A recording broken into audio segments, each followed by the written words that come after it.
దురదృష్టవశాత్తు తెలంగాణలో గత 10 సంవత్సరాలలో ప్రతిసారి విద్యార్థులు పరీక్షలకు ప్రిపేర్ అయ్యేదానికంటే నిర్వహిస్తున్న సమస్య మీద కొట్లాడడానికి ప్రభుత్వం మీద ఆరోపణలు చేయడానికే చాలా సమయం వాళ్ళది అందులో పోతుంది.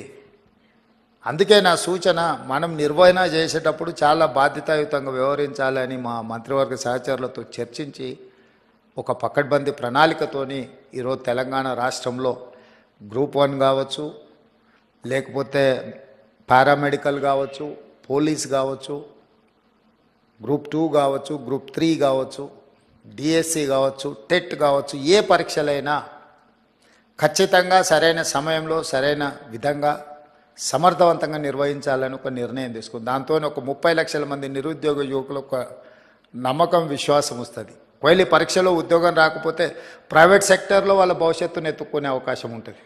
నిర్వహించకపోవడం వల్ల, ఆలస్యం చేయడం వల్ల ఈ పరీక్షలు రాయాలన్న ఆలోచనతో లైఫ్లో అత్యంత విలువైన కాలాన్ని వాళ్ళు కోల్పోతున్నారు.